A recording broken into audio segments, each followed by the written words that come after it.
Allez, on se met en situation. Un cheval vient de subir une chirurgie de routine, une opération qui sur le papier s'est déroulée à la perfection.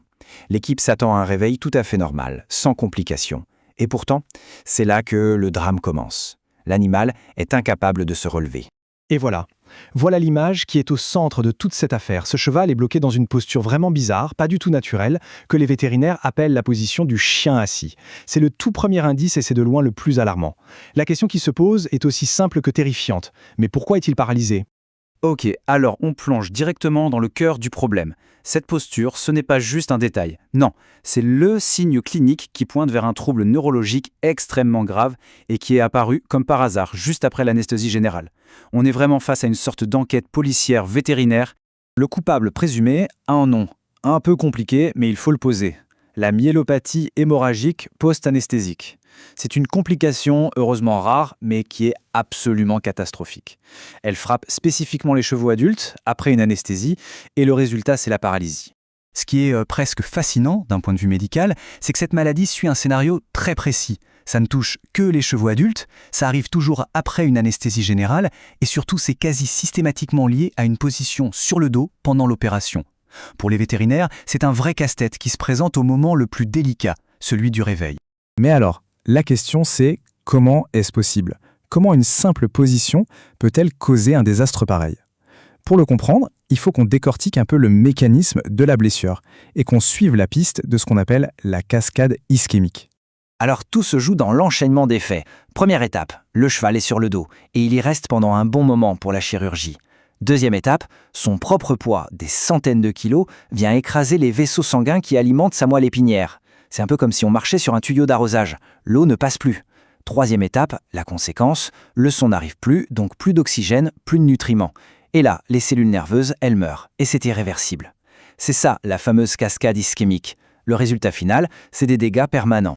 Et ce désastre, il se concentre sur une zone bien précise, une zone particulièrement vulnérable, la région thoraco-lombaire. Pourquoi là ?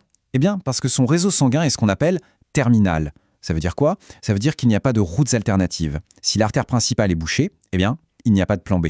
C'est le véritable talon d'Achille de la colonne du cheval quand il est sur le dos.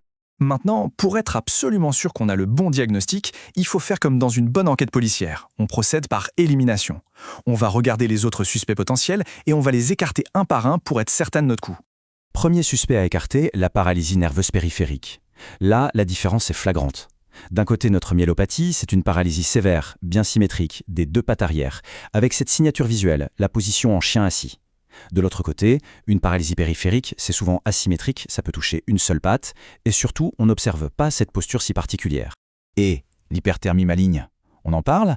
Là aussi, c'est le jour et la nuit. L'hyperthermie maligne, ça se déclenche brutalement pendant l'anesthésie. On a une fièvre de cheval, c'est le cas de le dire, et une rigidité de tous les muscles.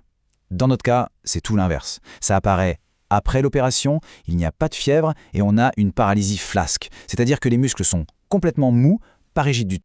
Dernière piste à explorer, la paralysie périodique hyperkaliémique, qu'on appelle aussi YPP. C'est une maladie génétique qui provoque des épisodes temporaires de faiblesse. Le mot-clé ici, c'est temporaire. La grande différence, elle est là. Notre myélopathie, ce sont des dégâts physiques, structurels et permanents à la moelle épinière. L'YPP, c'est un problème métabolique qui va et qui vient. Bon, on a écarté toutes les autres pistes, l'enquête touche à sa fin et le verdict tombe. Il est aussi clair qu'il est tragique.